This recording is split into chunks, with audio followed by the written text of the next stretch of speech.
Yo, this is the message to the light workers. Crazy how this recording is literally 144. But my last recording was 156. That was the last number. So how did this just become 144? So you know this is the divine appointment. This is a divine message that's being presented and sent out to all of you. My main concern and question is, how are you doing? You know, life has been up and down. Life has been down. Life has been dark. Life has been light. It's been positive, it's been negative, it's been all type of balances. It's been all type of ways, and it's been affecting us in any way possible. Learning that we all have our connection to each other internally because we all come from the same source. We all feel things and it impacts us and affects us on a deep effect or a deeper way. So I want to ask, how are we really? What are we doing? What missions, what goals, what are we accomplishing in this world? If it's just existing, if it's just waking up, breathing, if it's having the ability to look into the mirror and be proud of your existence, if it's, going through shadow work, still healing, realizing that it's so many steps to healing that we at least can make one step. And that means that we're further more than we were behind. So that's still progress. The reason why I'm asking how are all of you doing is because, nigga, I know how this shit gets. It's really deep. It can be a lot of, opened up wounds that could literally take place and affect us on deeper scales. And then we end up literally letting these things impact our whole reality to the point where we can't even find ourselves anymore in all of the deep, dark voids we tamper with in reality. You're not alone. We're all in this together. As light workers, we're all in this together. We're all working on light. And even if I don't let this message be heard, because a lot of these voice messages and recordings, they're just right in the track of my phone. I never really like to let these go out, but I know that you're feeling my energy internally, because before I send into this virtual reality, I'm sending it into the physical plane, speaking from the spiritual soul. So you're all feeling it immaterially. You just don't know it. Those little boosts of energy that you feel, those little boosts of dynamism that you also feel affect your body or affect your soul or affect your heart. Those are for all of us collectively when we also raise our consciousness, or we also speak on things that are being what I would say hindered or not really spoken about in a major mass appeal. So when I'm sending this message out, you're still hearing me. You're still receiving me in your soul. You're still receiving me in your etheric body. You're still receiving me in all of these aspects that are outside of the aspect that you see when you look in the mirror. Facts. So I just ask that divine healing be sent to all of you. Divine love be sent to all of you, even your families, the ones that you think about on a daily basis. I know that we are stressing because we want to awaken and bring certain people into the light, into the truth, into real universal honesty, real universal righteousness and judgment, or what I would say justice. But a lot of people have been, slow hurdling the race. They don't really care about this. They don't really care about your mission. They don't really care about who you are when you came to this mission, when you came to this world, when you came to this planet of existence and, brought forth your light or your Allah's spark, your Al-Kulum. They don't really notice or pay attention to it. They just look at you as another physical being. They can't see you for real. They see you every day physically, but they can't really see who you really are. They can't really see the light. They can't really see the electromagnetic spectrum that you are. They can only see what they're able to see through the physical spectrum, which is 0.1%. So again, I want you to know that there's others out here that actually see you. We notice you. We're aware of you. We know that you're walking amongst us. We know that you're bringing truth to this world. We know that you're bringing order into places where there's chaos that's been commenced. We know that you're on your mission. Even if you feel like you're not on your mission, let me tell you something. Your energetic essence in itself leaves blueprints every single atmosphere that you even walk in. And when I mean atmosphere, that means any place that has atmosphere. You get what I'm saying? You leaving your imprint in that location. So you might not even realize it. You could just be walking among that location one day. You might have went to the store, got some chips and a drink. You walk past that place and a little kid walking. After you left, the little kid got blessed in abundance with anything. It could be materialism. It could be anything with their energy. It could be anything with their healing, crying, letting things out that they need to, also get out about themselves. You did that just from your essence walking around this earth. You need to realize your power. And even if you don't realize it yet, you will. So it's no worries, no sweating it's no worries, no sweating against that either. You're going to find out. You're going to find out what you really are. You're going to find out who really put you here. You're going to find out why you're here. You're going to find out how you're here. You're going to find out all of those questions that have been marked or unanswered in your universal category of truth. You get what I'm saying? And okay, now we're about to get to business. You see what I'm saying? At first, I wanted to just really check on y'all, let you know that y'all are being received, that y'all are being felt. No matter what you're doing in life, no matter if you're falling for the physical or the flesh, you're falling for drugs, addictions, sexual addictions, if you're falling for negative energy, always arguing, yelling, physical fights, abuse, whatever you're fighting with or you're dealing with, just know that you are still chosen for a divine mission that is outside of the range of what you're experiencing now. And I know that may seem heinous or crazy to believe, but believe that or know that that's true. Because literally life is always changing. It's a constant change. The universe is what I would say tracked or head marked on change. The universe is change. It's a constant change. You get what I'm saying? So for example, you could be in this predicament right now into a worse hell. And then all of a sudden the next day you could literally be in a whole transcendence of heaven. And I could be speaking spiritually, speaking physically, mentally, whatever you want to speak on, it could happen to you. So like I'm saying, just hold on to the cord. Hold on to the cord of light. Hold on to the cord of truth. Hold on to the cord of justice. Even if you feel like you're not there yet, hold on to something that you don't even feel is there. You still hold on. That's how you master it. That's how you become it. That's how you embody it. So right now, we're going to speak about business, what's happening on this plane of existence, okay? Now listen to me. Regardless of all of the things that you've been through, regardless of all of the traumatic experiences you've underwent or the things that you've done or impacted on somebody else's life, regardless of the regrets, the shame, the guilt, the fear, the anxieties, all of these things that were built up inside of your system, inside of your being, I want you to realize that there's a deeper evil out there than any of the traumas that we even have or even are able to fathom in our own selves. So when we sit here and doubt ourselves and we sit here and we make ourselves feel guilty for our past mistakes or past experiences or even present experiences, I want you to realize that even that in itself is a distraction. You need to look at those things and be like, okay, that's not who I really am. I went through a certain tribulation in time to where that's ended up impacting who I am now. But that is not who I want to be in my story. That is not who I'm going to become in my story. That is the person that I'm going to overcome in my story and use that person to tell my story. So what that means is that you'll be able to use that version of yourself to enlighten and inspire others that are going through that same situation that you went through, or that you're literally facing now. But what I'm telling you is it's a deeper evil that's walking amongst us, or not even amongst us, that we even are able to see or visualize. You get what I'm saying? They have moved so, what I would say, strategically, that they're only put and labeled as a conspiracy now. So when we speak about them, we just get labeled as a conspiracy theorist or somebody that's crazy or skeptical, whatever, it doesn't matter. Regardless of what anybody says about it being conspiracy or not, is real. Okay? They just don't want to agree with it yet. They just don't want to believe it yet. They just don't want to know it yet. Because again, when it comes to that, then that means that people can stop looking at other humans as enemies and actually see the true enemies. But the thing is, we feel like we can't touch them. So it's easier for us to take our emotions and our pain and anger on each other because we don't know who the fuck they are.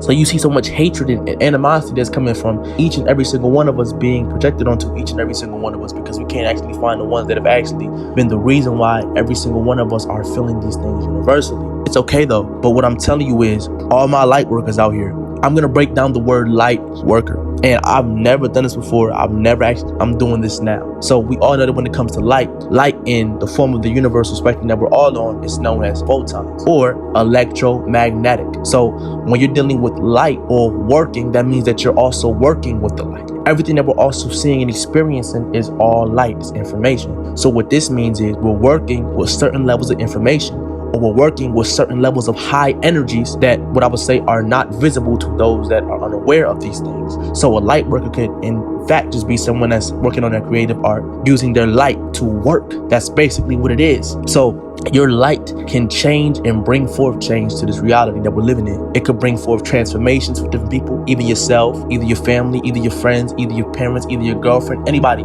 It could bring change to somebody you don't even know, you never even met before. But the fact that you was able to pulsate this energy from inside of yourself and let it permeate the reality outside of yourself, and however way you want to do that, you have the ability to do that. And don't let nobody tell you that you can't, because that's when they're tampering with your light. You don't let nobody else work with your light. You work with your light. And once you have the ability to work with your light, then you send it out for them so they can be able to, use their light to help and inspire someone else or even themselves to make a certain dramatic change for benevolence, for the betterment of the planet of existence. So what I'm saying is, whatever enemies we're facing, right? They have left different clues, codes, context. They have left different biographies about their existence. Don't think that they just been walking amongst the planet and just have no track record or documentation of them. They're all on the Akashic record. They cannot run from that. The evil, the malevolence that is hiding amongst the shadows cannot run from any type of judgment or critical endowment that they have put onto anybody else that is going to be redirected around and sent to them. They can't hide. They can't avoid from that. No matter how much money they bring in, no matter how much revenue they bring in, no matter how much pain and torture they cause on this planet of existence, they cannot run from their destiny. They cannot run from their destined nation. The evil that is hiding amongst us, that is known as a conspiracy now for some reason, They can't hide. Even if the masses do not believe they exist, they cannot hide. And the thing is, that also creeps along and amongst within them. Do you really feel like these beings of malevolence, these beings of the lower emotion or the lower stages or the lower aspects of reality don't face those same lower aspects being sent to themselves? They also deal with anxieties. They also deal with fears. They have nightmares. Exactly. They have nightmares. They're scared shitless. They cannot handle the truth. They cannot handle the true light. They can only handle their darkness, but they embark onto everybody else in this journey. So when I tell you it's a war that's actually going on between the light versus the dark, hear my words and hear my soul, because I mean that, because I fight these wars on a deeper level. When I go into different astral planes of existence, I fight these same entities. I see them. I know their names. I know where they come from. I know where they originate. I know who is their owner. I know who is their leader. And that leader is leading them into a pit of hell, even deeper than the one that they've already experienced. And that's cool too. Because the thing is, I've been gifted the act of empathy to where I can really understand each and every single one of their paths as well, even them niggas. Because I've been walking that road of darkness. I've been walking that road of malevolence. I've been walking their road. But I can tell you something there. When it comes to that road, it's a dead end. Literally a dead end. But my road now is the end of death. So as for yours as well. So what I'm telling all of the light workers out here that literally are walking amongst us, that don't even really know their potential or not, we have the power and capability to end their reign of terror. Not just from a biblical scripture where they say that God's going to come back and help. We have the ability. If God is within us, like the biblical scriptures say, then what does that mean? That we can also yield the power to go against any negative force that wants to stop change from taking place or transpiring on this plane of existence. We have the ability to do that. And we limit ourselves. We limit God when we tell ourselves we do not. It's so easy to do that as well. We have the ability to stop whatever demonic stronghold is in this realm of existence. And I don't care if you come from the religious world. A lot of you have your lights in the religious world. I don't care if you come from the spiritual world. A lot of you have I don't care if you have no label. You have a light. And that light cannot be touched by any entity that want to try and confiscate it unless you willingly give it to them. And a lot of us have been willing to give it to them. But I'm telling you right now, our light is infinite. So we give them a little light and they transmute it into their era of darkness. Or they can't even do that. They can try as much as they want to, but that light will always be returned back to sender. Can you return back to sender? So I'm sorry. I was just speaking to these entities. I was speaking to them deeply because I know them. I know that they're here haunting these children. They're haunting these mothers. They're haunting these fathers. They're haunting all of us. They are coming for every single one of us. They said in the Bible, the dragon wants your child. But luckily, I came into the realm with the name of Michael or Mikael. One of the ones that cast the serpents out of this earthly plane of existence or the heavenly abode and send them to another plane of existence. Okay, so when we say that earth is hell, we got to realize that when we say these things, we're also putting ourselves into doom. We're implicating that this is the only existence of hell, and that's not true. There are other abodes of hell that go into lower dimensions or lower densities. Okay, earth is the lowest density in the physicality, but there are lower densities than even that of the physicality. There are lower densities of hell. There are lower densities of these deep, darkened states where these shadow beings roam and walk amongst us. That is true. We can cast them all the way down there. And why do you hear the word cast? I cast ye. I cast judgment. Cast is another word used for alchemy, or another word used for spells, or another word used for magic. And now the word magic may scare or, you know what I'm saying, put fear into many that also hear it. But also note, when you're talking about magic, there was even magical beings that were put inside of your biblical scriptures. But they were using their magic for the light, to bring order to the chaos, to bring justice to those that were walking around with unjust inside of their being. So when they were using this magic, they were using it to orchestrate and bring a certain level of order into this realm of existence from those that did not want to see humanity rising into their true potential. So now that we're talking about these magic, what spells or what can you cast on these evil beings that roam this planet that human beings are unaware of? Simple. Our light. Our light is the magic. Our light is the power. When we use our abilities to put music out that is coming at the beast, instead of invoking the beast, instead of uplifting the beast, instead of uplifting evil, and all of these things that are usually out here destructing and bringing destruction to our communities as we know it, that's when we use our power, or whatever you want to call it, magic, against them. That's when we cast judgment against them. When we have the ability to transmute their beats Their beats used for murder. Their beats used for harm. Their beats used for straight destruction, and chaos. When we use this to speak about light and warring against the entities of the darkness, of the evil, of the ones that we don't see, of the maniacal acts, then that's when we rise into our full official power. But until we really get that, then it's going to always be a war that keeps continuing, because we have those that are even chosen or light workers on the other side, because they have the unawareness of their own power and true potential and where it came from, or lots of what Allah. They don't know where it came from.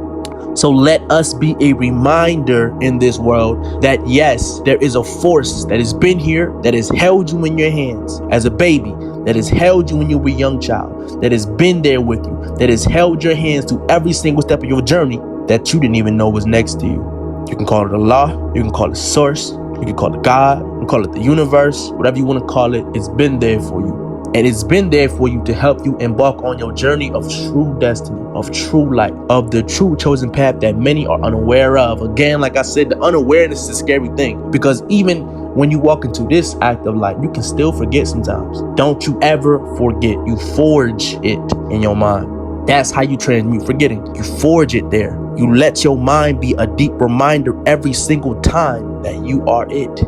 Just like leaving a poster on the wall. Every time you walk past this certain place, that poster is going to remind you what is there. 144. You remind yourself. You bring the light to your mind, because we all have the power, potential, and potency to war against the beings that have literally consumed us. They call them parasites scientifically. Or matter of fact, I found an article the other day, right?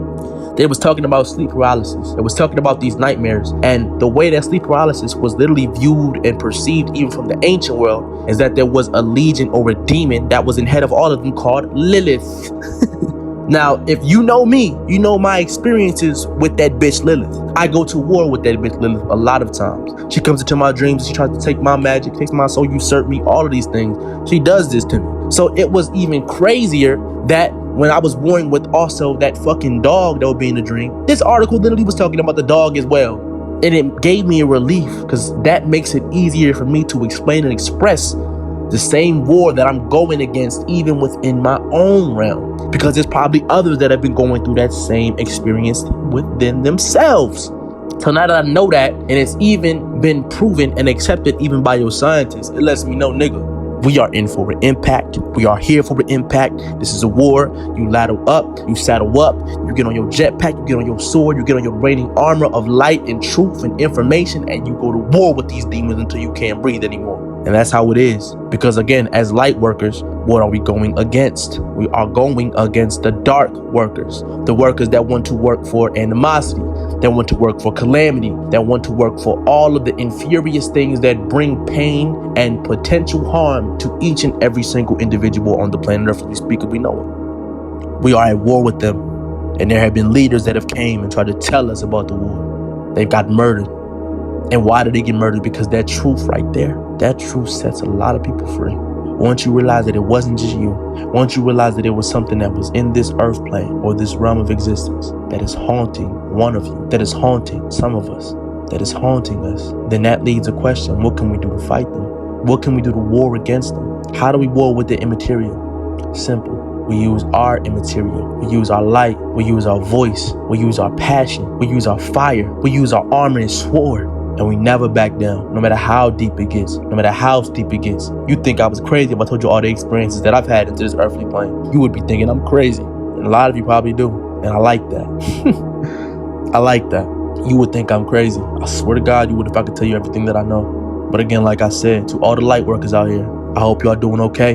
And I hope you're using your light for this war that we're in. This is not just some mystical paradise or paradoxical thing. It should be, but it's not. This is a war on the parasites, and it takes a pair to fight it. Luckily, in that case, I'm one of them. Not all of them. I'm not just the chosen one. I'm not the only one on this earth. I know I'm not. We can do it. We just have to really know. Trust me. Peace.